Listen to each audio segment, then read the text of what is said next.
عبادت کا حکم صرف احکم الحاکمین رب کے لیے ہے. مخلوق میں سے کسی کا حق بھی نہیں ہے کہ اس کے سامنے بندہ سجدہ ریز ہو جائے یا اس کے اندر وہ صفات مان لے جو احکم الحاکمین رب کی ذاتی صفات ہیں.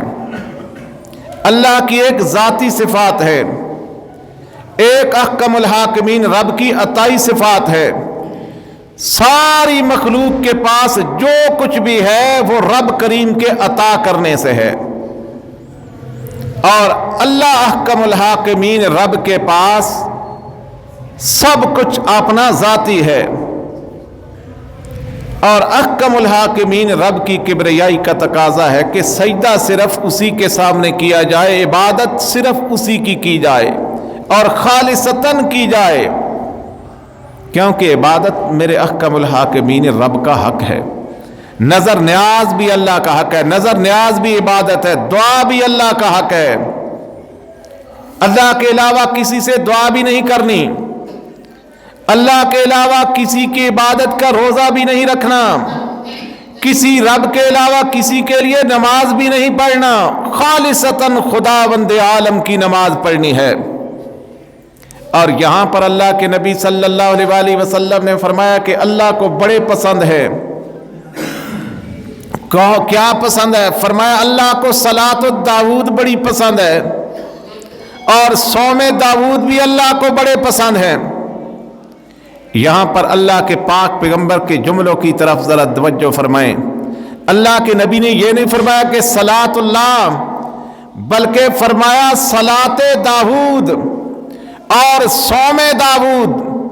اس سے مراد یہ نہیں ہے کہ یہ داؤد علیہ السلام کی نماز ہے، یہ داؤد علیہ السلام کا روزہ ہے. نہیں، وہ طریقہ جو حضرت داؤد نے خداوند عالم کو راضی کرنے کے لیے اپنایا، میرے پاک پیغمبر نے فرمایا اللہ کے ہاں وہ بہت پسند ہے. یعنی اگر کوئی ایسی نسبت کسی غیر کی طرف آ جائے تو اس سے مراد یہ نہیں ہوتی کہ یہاں خدا کے علاوہ کسی اور کی عبادت کی جا رہی ہے.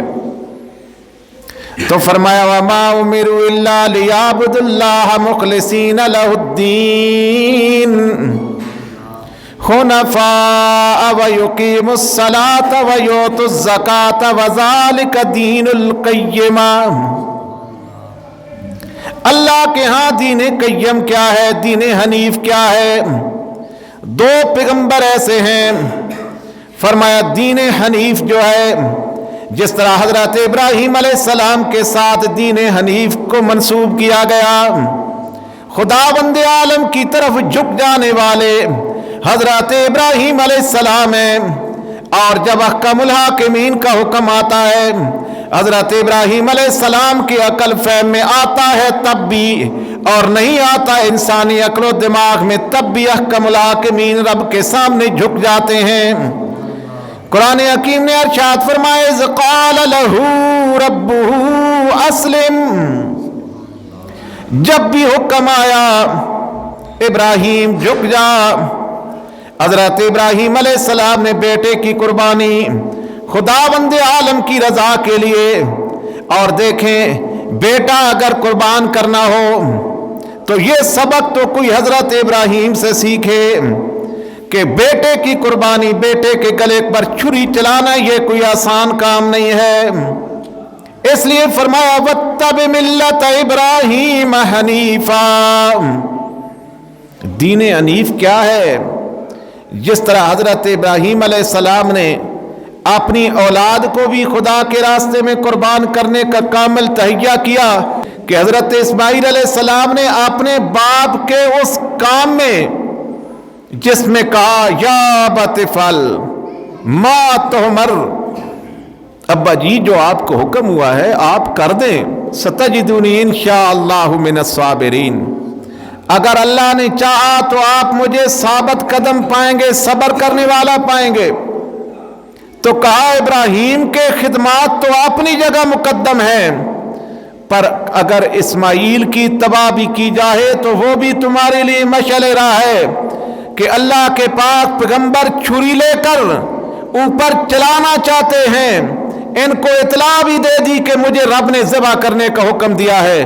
تو یہ نہیں کہا کہ ذبح کرنا تو شریعت میں حرام ہے، بیٹے کون ذبح کرتا ہے؟ انسان پر چھری کیسے چلائے؟ اور پھر ابراہیم علیہ السلام جیسا پیغمبر آپ نے بیٹے پہ چھری کیسے چلائے؟ یہ نہیں کہا، یہ ساری دنیا کے باپوں کو عزت کا احترام کا حضرت اسماعیل علیہ السلام نے سبق سکھا دیا کہ باپ تمہارے گلے پہ چھری بھی رکھ دے تو کہو یا ابت افعل ما تؤمر۔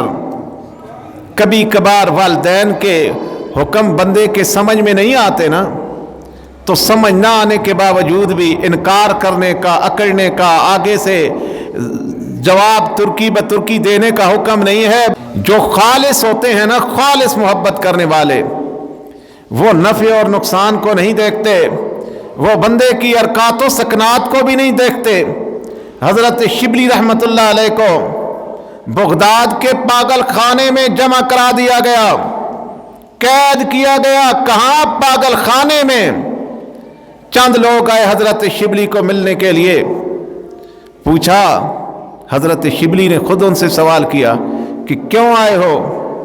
انہوں نے کہا جی آپ کے بڑے پکے اور سچے عاشق ہیں، آپ کے دیدار کے بغیر نہ رہ سکے، آپ کے پیچھے پاگل خانے میں آ گئے ہیں۔ تو حضرت شبلی چونکہ پاگل خانے میں تھے، انہوں نے پتھر اٹھائے اور پتھر اٹھا کر اپنے پیچھے آنے والے اپنے محبوں کو آزمانے لگے۔ ان کو جب پتھر پڑنے لگے تو وہ بھاگنے لگے۔ حضرت شبلی نے فرمایا ٹھہر جاؤ، اگر تم میرے سچے اور مخلص دوست ہو تو پھر بھاگ کیوں رہے ہو؟ سچے مخلص دوست تو نہیں بھاگتے۔ تو یہاں بتایا گیا کہ سچائی اور مخلصی خالصتاً جو محبت ہو، وما امروا الا ليعبدوا الله مخلصین له الدین حنفاء ويقيموا الصلاة ويؤتوا الزکاة وذلك دین القیمہ۔